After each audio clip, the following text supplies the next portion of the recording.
What do you get when Blizzard and Riot Games devs come together and make a battle royale? Well, you get Supervive, which as of today, I can finally freaking talk about. I've been playing this game for over a year in limited testing, and I've been having a ton of fun. Yeah, you guys can go. Just don't like hard ins. I'm born to hard int. Biggie behind them. Oh, it's huge.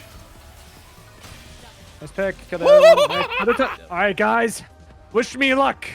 This res is very dangerous, as I am on a single island and could get f***ed at any moment in-game. Oh, wait, they're going to let me have it. Oh, no, they're not. Not in-game. Not in-game. Lamau. Not in-game. What was that? Let's go! Let's go! Let's go! Stop. But before we even get into that, what even is Supervive? Well, the original pitch that I got is League plus Overwatch plus Smash Bros, which didn't make a lot of sense at the time, but after playing it, it kind of fits. Essentially, senior developers from Riot, Blizzard, Respawn, and Bungie all came together to develop a top-down, class-based battle royale. Now, I initially heard about this game a little bit over a year ago, and I was interested, and I wanted to get in on the early playtest behind NDA. And I did. I've been playing this game consistently for a year now. Now, when I was first pitched the League, Overwatch, Smash Bros analogy, I didn't really quite understand what that meant, but really this game looks like League from the outside looking in, but it plays a lot more like Overwatch, where it's going to be squads of 4, and there's going to be up to 40 players on a map typically at one time. You're dropping in, you loot up, you kill mobs, and you level up in certain cycles, and then you unlock abilities that you can use to fight other teams. And the team fights actually play out very similar to Overwatch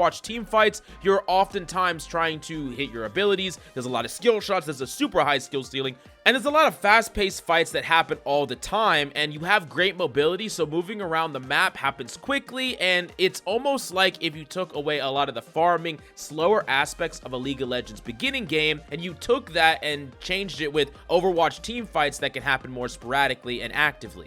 Now, as far as why it's compared to Smash Bros, well, one of your best forms of mobility in the game is a glider, but if you're gliding and take damage, you get spiked, and you could just die instantly, or you can get stunned and spiked into the ground. So while it's powerful, it comes with a cost. As you'll see, that's a common theme throughout the game. And yeah, there could be some crazy playmaking that you can do by spiking people down and fighting people off the edge of the map, and it's one of my favorite things about the game. It's super fun. Now, when I first got my hands on the game a little bit over a year ago, it was pretty unpolished at first, and I got to see a lot of the changes as they happened. The devs really took in a lot of people's feedback and made the game better and better. I could see their passion that goes into creating the best game possible, and I could see that every single playtest there would be more additions, it would be more polished, it would be more pretty, and overall the game went so many different renditions that right now I think the game is in a fantastic state. It's only going to get better from here as we lead up to open beta later this year. Now, what exactly makes this game so special? Because you might look at this game and say, oh, it's just this clone, it looks like Battle Riot, it looks like League, it looks like whatever, right? But what about this game is so much different, and why do I praise this game so much? As someone who's typically pretty pessimistic about the modern state of gaming, as you might know from some of my other rant videos on my other channel. Well, for one, I reference the extremely high skill ceiling, and I mean it when I say that this game has some of the highest skill ceiling, period. There's so many decisions that you have to have throughout a game as far as where you route, how you loot, how you set up your character, how you level up your abilities. In addition to that, you have a ton of skill shots. Like, everything is a skill shot in this game. You're not going to have any auto-clicking, any auto abilities. All of it is going to need to be abilities that are hit and connected with, and that has a really high mechanical ceiling. And a little bit later, I'll talk about the character I play the most, Jewel, which has a crazy high skill ceiling, even comparing her to other characters in other games, maybe one of the highest. And I did talk about the senior staff and the experienced developers from all these companies coming together. And you might be like, oh, I don't like what Riot does, or Blizzard does, or Respawn does, or Bungie does, or whatever. You might have certain feelings about these dev companies because of your experiences playing their games. Maybe it's good, maybe it's bad. But we all remember at some point back in these big companies' life cycle where they produced things that we loved and we could feel the passion overflowing in all of their projects, right? Everyone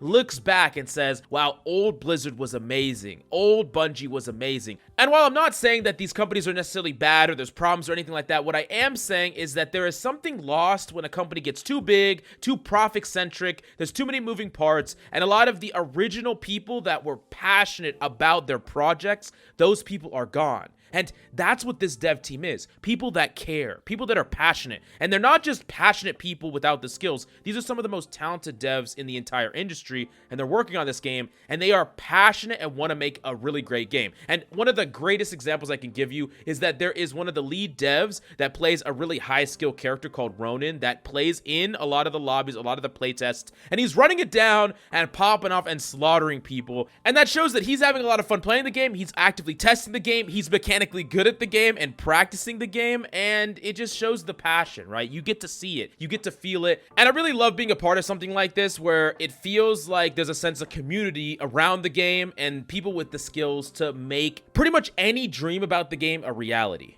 Now, I know some of you are going to be initially turned off to the idea that it's a battle royale, right? Battle royales have built-in randomness, RNG, right? How loot spawns, enemies could potentially third-party you. There's aspects of a battle royale that most people don't like that are staying away from battle royales, right? But I will say, as someone that is a active battle royale hater for the most part, like I play, you know, Apex quite a bit with my friends and things like that, but I'm not like a big proponent of the game competitively. Supervive has the right amount of RNG. And what I mean by that is there's a lot of changing factors, different passives on maps that will change. The way that you loot and the things that you find might change somewhat, but that keeps games different, but still, the best team will consistently win. There's so many decisions in this game that the better team will consistently have better loot paths, better routing, better decision making, better mechanics that they're hitting in team fights. Like, as random as some aspects of a battle royale can be, this is about the most fair, where I think that if you're just the best team and you drop in with the same people 20 times, you'll win like 16 plus of those games as the best team in the lobby. And that just shows you that the amount of RNG doesn't overcome the complex decisions and how much better you can just be at this game than other people. And I really love that a lot. Now, this character is also brimming with personality and brimming with really interesting characters and mechanics. One of the hunters that I pick, and the one that I mainly play, is called Jewel, and this character is freaking insanity. I want you to think of like the highest skill ceiling, high mobility characters you could possibly think of. That's Jewel, where you apply this certain type of static effect over time with your abilities, and once that static effect is on somebody, you can dash through them with your super long dash, stun them, and get another dash. So you can chain off, hypothetically.